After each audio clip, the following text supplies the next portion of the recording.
Thank you, everyone, for joining us.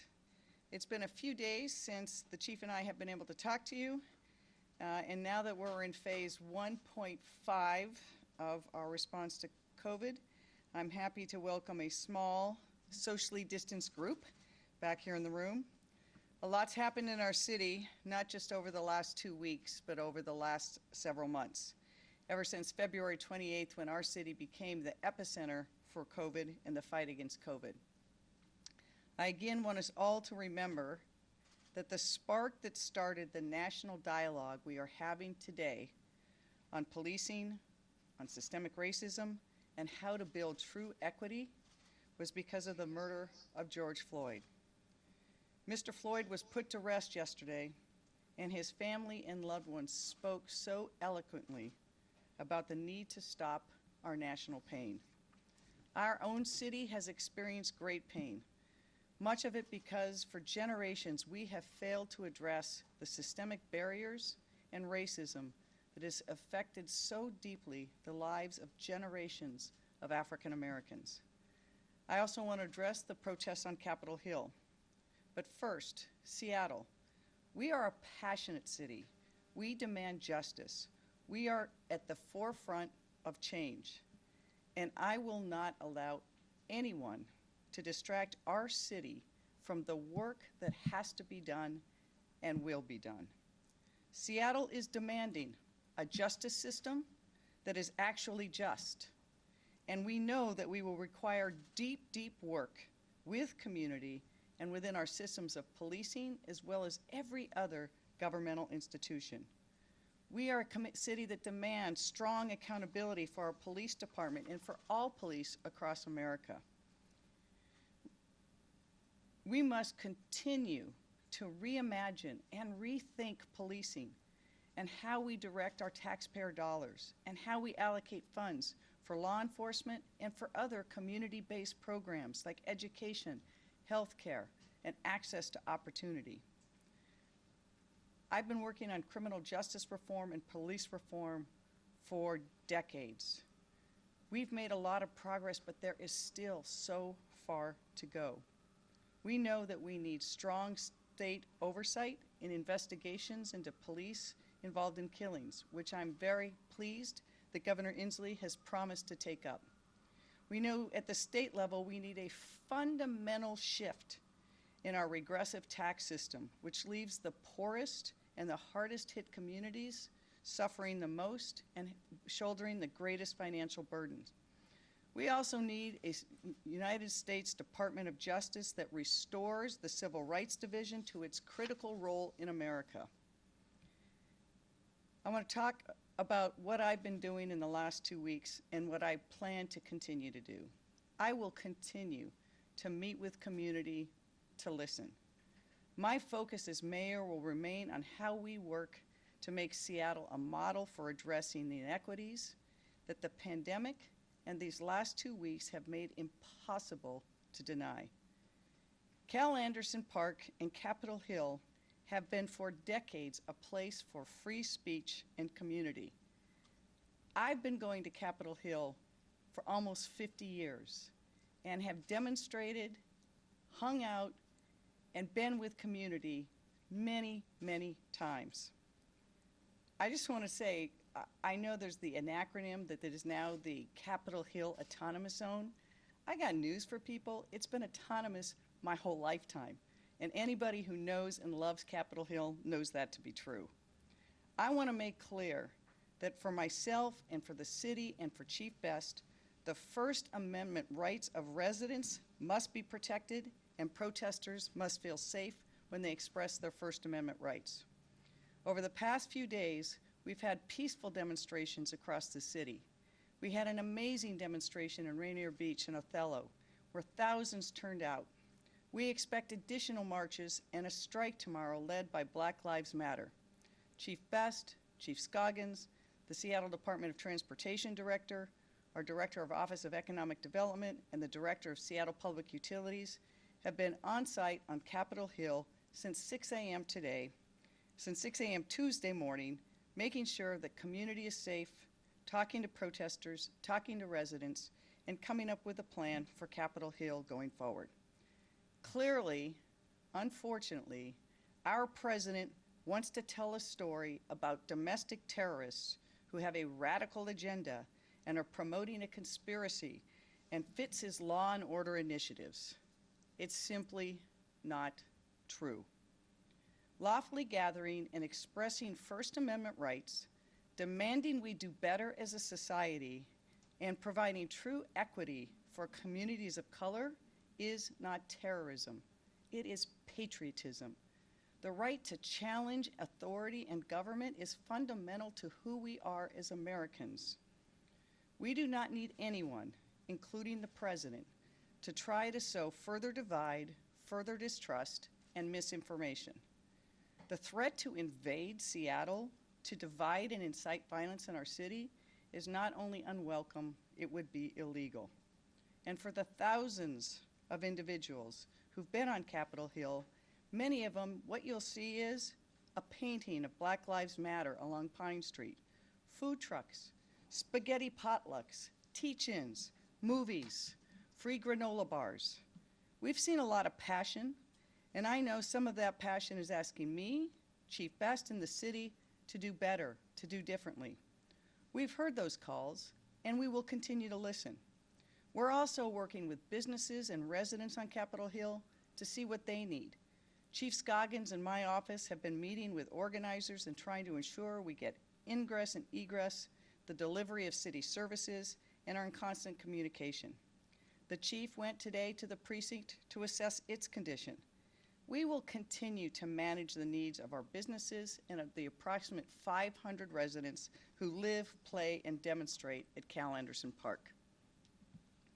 And while I frankly hate to give him airtime, I do want to address President Trump's statements about Seattle. One of the things this president will never understand is that listening to community is not a weakness. It is a strength. A real leader would see nationwide protests, the grief in so many communities of color, particularly our Black communities, and the call to be an anti-racist society as an opportunity for America, an opportunity to build a better nation. I also want to be clear. As I stated previously, it is unconstitutional and illegal to send military to Seattle. If you don't believe me, you can take the word of a line of highly decorated generals who have said so and have rebuked him. I have spoken with Governor Inslee, and together we will assure the people this will not be happening. Many people actually are afraid that it would happen because the President of the United States said it. We would like to be able to trust what the President of the United States says, but I want people to know there is no imminent threat of an invasion in Seattle. But just as we did at the beginning of this pandemic, and as we have done many times before, we will not wait for a change in Washington for Seattle to act. I know we have a lot of work to do. Trust has been broken and it must be rebuilt. People's voices have been drowned out during this time. And for several hundred years, we have allowed a system to build and promote racism to continue to benefit us. That will take years to dismantle, but we must start immediately. And I believe the rest of Seattle is ready to get to work. I also want to get back to why we cannot lose sight of the conversation our community needs to be having. We can't lose this moment. From Black Lives Matter to the organizers on Capitol Hill to others, people are demanding change and we need to listen. Change at the city, including SPD, City Council, City Attorney, and me. Change on policing, education, healthcare, and criminal justice system. Change at the county, change at public health, change at the state. We are seeing movement in ways we have not seen in decades, and that's a good thing. This change has to be centered on the voices of community and what people need. We must empower community. I remain committed to listening and to working with community, including the organizers on Capitol Hill, to reimagine how we do things as a city, How do we reinvest in community to address public health needs, education, and true economic justice? This will continue to build off some of the work we have done, from free childcare to 2 years free college for every public high school student, to jobs for our youth, to reforms in the criminal justice system. We will continue to build those programs and to make Seattle a more just and equitable place. And we will also continue to fund intervention programs so that more mental health professionals are on tap to reply to when people need them. I've said it so many times over my career, when people call 911, we need to send them the help they need. That is not always a police officer, and many times isn't. We have to reimagine our response to community and what they need in times of crisis. Our efforts going forward include investments and reimagining what we need to do with those investments and providing alternatives to incarceration and arrests. This year, we will invest $100 million in new community-based programs that serve the Black community as well as the Indigenous and communities of color. Over the last week, and including this afternoon, my office and I have prioritized having conversations with community leaders and residents about the changes they want to see in the city and about how they bring them about. Some of these conversations are very difficult and painful, but that kind of conversation has to happen in order for us to move forward.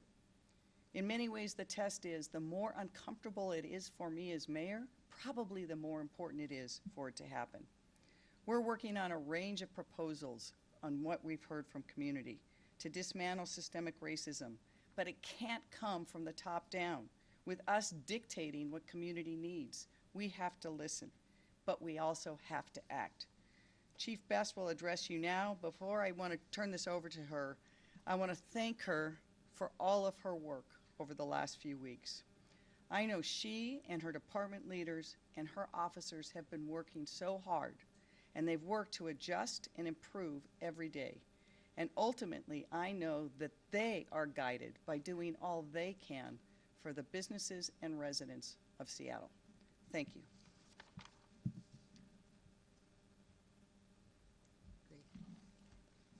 Thank you, Mayor, and I'll start where you left off and just say that the men and women of the department have been working really hard, tirelessly for several days while we go through, trying to manage demonstrations, and they've done incredible work trying to make sure that we address the needs of the community. This morning, as you know, I and several of my command staff entered the East Precinct just to see what the conditions were there. We have been operating from a position of trust and de-escalation. The demonstrators made it clear the conflict was the fencing preventing them from marching, so we moved it. I want to allow peaceful demonstrations and resolve every situation with full awareness that sometimes there are clear threats to the facilities. You know, a precinct burned in Minneapolis, a headquarters was ransacked in Portland, arson and looting in downtown Seattle, bulletins from the FBI, and chants at the East Precinct of burn it down. We took down the barricades anyway because we really wanted to establish trust. Instead of marching, the protesters, after complaining about police barricades, established their own barricades. So the streets that we wanted to be clear, now they're no longer clear. SPD has the responsibility to provide public safety services to the entire East Precinct and to the city. The actions of a small group cannot and should not deprive an entire segment of our community from public safety services. In the first day of the SPD not having access to the precinct, response times for crimes in progress were over 15 minutes, about 3 times as long as the average of every year. If that is your mother, your sister, your cousin, your neighbor's kid that is being raped, robbed, assaulted, and otherwise victimized, you're not going to want to have to report that it took the police 3 times longer to get there to provide services to them. The difference in that amount of time could prevent someone's life and prevent a violent attack.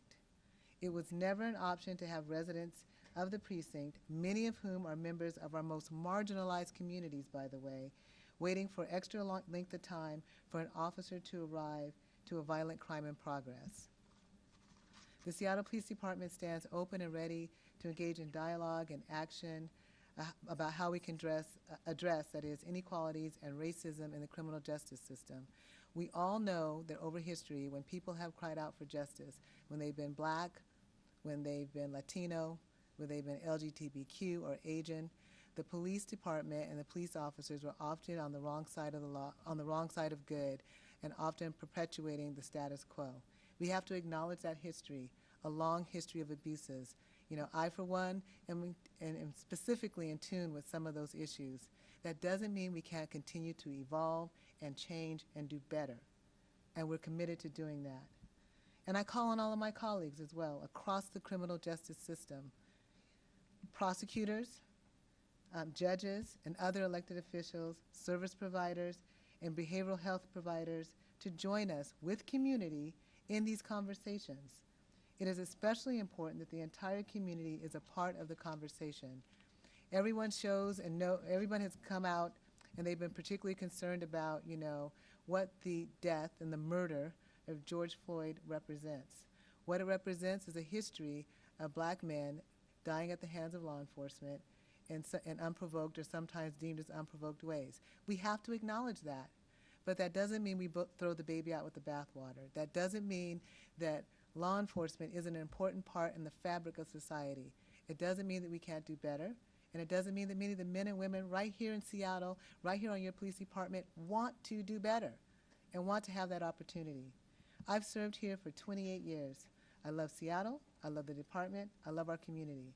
My daughter, my son-in-law, and my nephew were at those protests, have been at the demonstrations, both good and bad, endings, that is, and they participate. So I care. My family cares. These things are important to us. So we want to make sure that we get it right. We'll have to take some deep examination of what brought us to the events of the past 2 weeks. It is time now to purposefully heal, to have reconciliation, and to move forward together. We must do this for George Floyd and all the many other people who have suffered at the hands of police. And we also must do it for everyone who has suffered at the hands of injustice. And we must make sure that all of our officers are on board with moving forward. And I believe that the men and women who work with the Seattle Police Department really are engaged and want it to be better and want this to be a better society.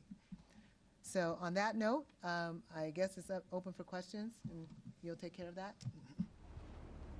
Yes, so thank you, Mayor, thank you, Chief. The way we will balance this is we will have 2 questions in the room, and then we will take 1 from the WebEx portal. So I open it up to the room, I open it up to the Mayor and the Chief to acknowledge questions in the room. Chris. So, Chief, you stood here on Friday and you said it was going to be your decision and your decision alone to use tear gas. Tear gas was deployed on Sunday. Yep. You released a video today to say that it was not your decision to close the East Precinct. So who is making tactical decisions right now for the Seattle Police Department? So a couple of things, Chris. Those are 2 very different incidents. So for the tear gas, it was my decision. I think I prefaced that, and I made it very clear that we did not want to use any of the pepper spray, flashbangs, blast balls, or tear gas, and we suspended the use for 30 days unless there was a life safety situation. And that was the exemption. I was keeping abreast of what was happening in the precinct. They had a shooting earlier in the day. At some point, it got unruly. There was a man with a gun in the crowd. The officers felt like it was a life safety situation based on what was occurring, and I concurred. And I own that decision. I made that decision, and I will own any decision that I think is in the best interest of everyone's public safety. There's a lot of discussion about what less lethal, what we call it, munitions will be used and how they will be used in the future, and I hope that I have the opportunity to engage in those conversations, but I totally own that decision. In regards to the precinct, we were looking at, we had opened up the roads. We had decided to put some safety measures around the precinct to protect it. We were asked to do an operational plan in case we needed to leave. We got an update that there was the potential for fire. Of course, if the precinct goes down on fire, the whole block could potentially be, burn up. As they were moving things out, the decision was made to, as officers were taking things out of the precinct, they didn't want to come back into the precinct, and many of them did not. So we're still going to evaluate exactly the pinpoint of why that changed, but it didn't come from me. So, and we'll review all of it. So command staff made that decision to close the precinct? We're looking into all of it, Chris, you know, to see where it came from. I mean, We've got so many people to get through, Chris. We'll come back to you. Okay. Madam, David, then 2 on the phone, then we'll come back to you, Matt. Well, I want to ask about the Capitol Hill zone. What's the plan? Are you gonna, how long are you gonna let it stay there? Are you gonna stay there indefinitely? People are wanting to turn the East Precinct into a community center. Is that on the table? What's gonna happen? So the Capitol Hill area is, in fact, some of my family's up there right now. I think it has been described by the president and others as what it is not. It is not a armed Antifa militia no-go zone. It is a number of people are there. We've had ongoing communications with them, with the business, with the residents, and we will make sure that we find some way for people to continue to protest peacefully while also getting ingress and egress. We've had blocks of Seattle and Capitol Hill shut down every summer for everything from block party to Pride. This is really not that much of an operational challenge, but we want to make sure that the businesses and residents feel safe, and we'll continue to move that forward. Is SPD going to try and move back into East Precinct? We've talked about SPD moving in. They did the assessment today, and there's going to be an ongoing assessment about when it would be safe and appropriate for them to move in there, including response times and the like. We don't want to introduce additional flashpoints. The chief made it very clear when we had discussions last week that it was clear that those barriers were the flashpoint and needed to be removed. And we want to make sure that moving forward, SPD is in the planning for Capitol Hill. Thank you, 2 on the Chris. phone. Thank you, David. Thank you, Mayor. Our first question will come from Hannah Scott, Cairo Radio. Hannah, the floor is yours.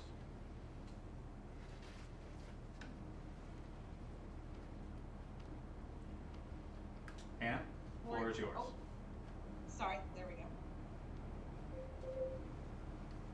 Whenever you're ready. All right, can you hear me? Yes, we can. Okay.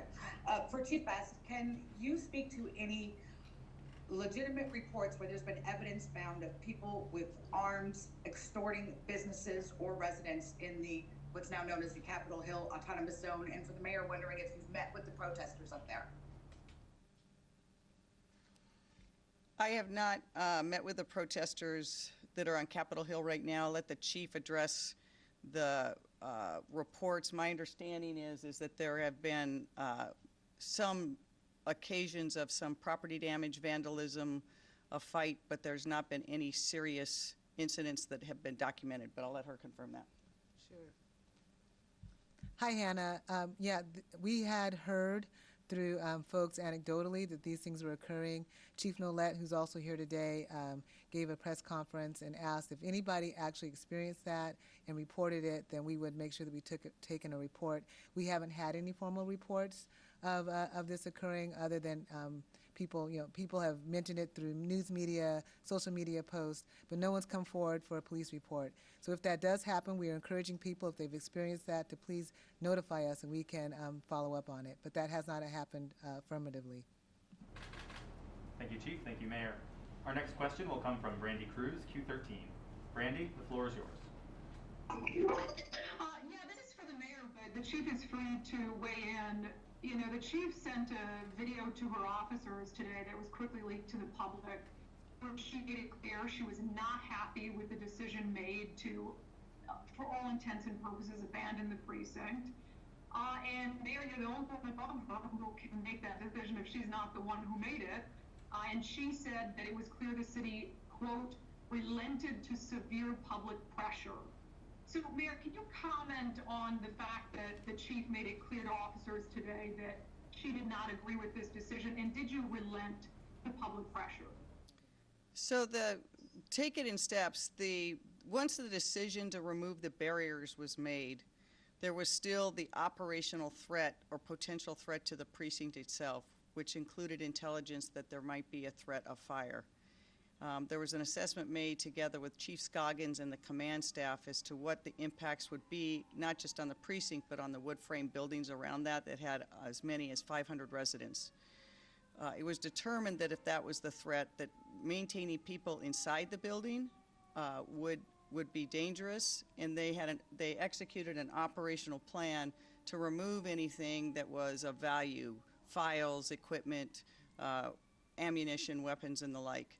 And that was an iterative decision made during the day, resulting from the fluid events of the time once it was determined that the barriers were going to be removed. So that was a decision made in concert with command staff and others on the ground. And as the chief said, we'll be looking at that. I think it was the right decision. I think it is clear that removing the barriers was critical to removing the flashpoint. And if there were the safety concerns for people in the building or the equipment, but that is not the equivalent of abandoning the station. At this point, again, the chief went in this morning to assess the status of it. We want to make sure that we are not creating the same situation we had 4 days ago, which we successfully have removed from removing that point of conflict between protesters and the police department.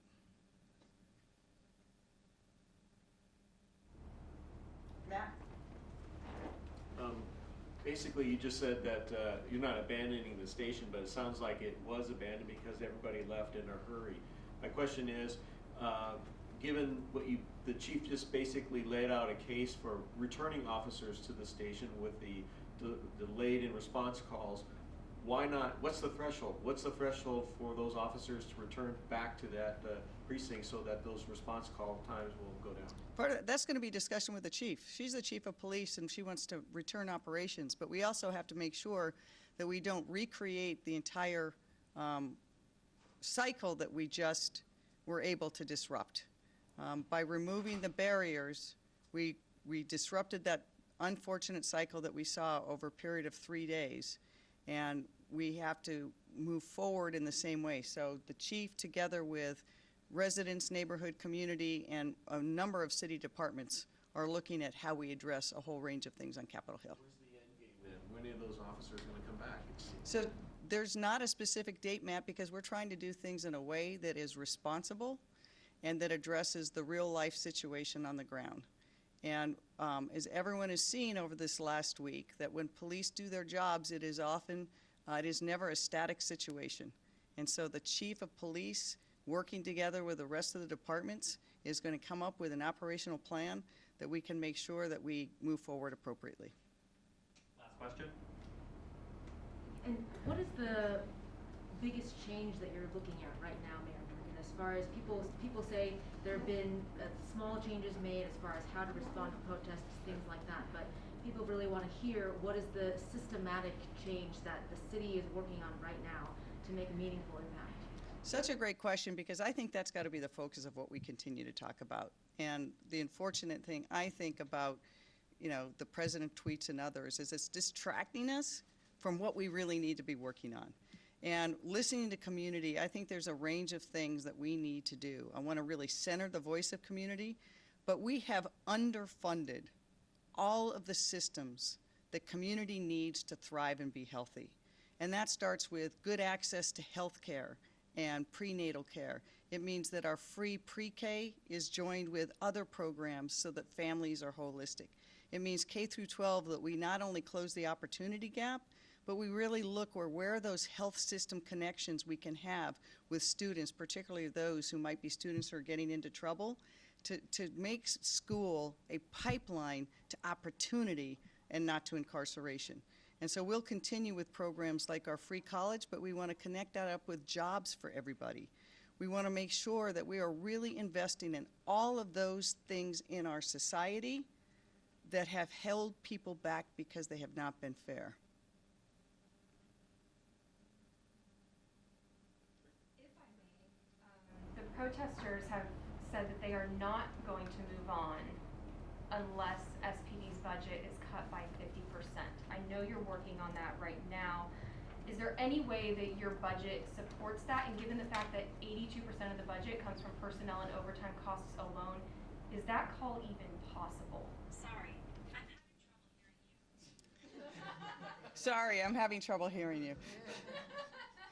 Look, I've made it very clear that I think our approach has to be to reimagining the services in community, and I do not think it is responsible to suggest that we will cut 50% of our officers.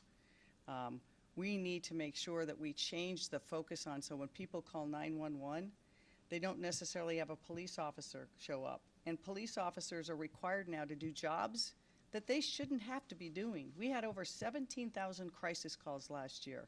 We need a system that if someone's in crisis, the first response is from crisis intervention team, a health care team, a mental health team. We need to make sure that if there's a conflict in family that is between a young person and their parent or their grandparent, it isn't always police that show up. It can be someone who knows that family and can diffuse and de-escalate that so that we have fewer kids going into incarceration. And I will tell you that we have put more and more work on police officers that we really need to have in other places so that police officers can have their energies to respond to those things that truly are a great public safety threat, and that's when you need a cop to show up. But we've got to change a range of systems, and we've got to imagine it somewhere other than a police department. And just to clarify, you said it's not responsible to cut 50% of police officers, but they're saying to cut 50% of the budget. You can't cut the budget without cutting the police officers because that's what the budget represents. Do you still have faith in Chief Best? And Chief Best, do you still have faith in the mayor? Yes, I have faith in the mayor. I'm standing here, right next to her, giving the briefing. Yeah. I have confidence in the chief, and we've been asked in other forums, are you going to resign? Is the chief going to resign? The answer is no and no. We thought about a Thelma and Louise moment, but that's not happening either. We are here, we got work to do, and we're going to get it done. These are not easy days, but neither of us signed up for easy jobs. And we are ready to tackle the challenges, listen to community, and move forward together. Thank you, Chief. That concludes today's press conference. Thank you. Thank you, everybody.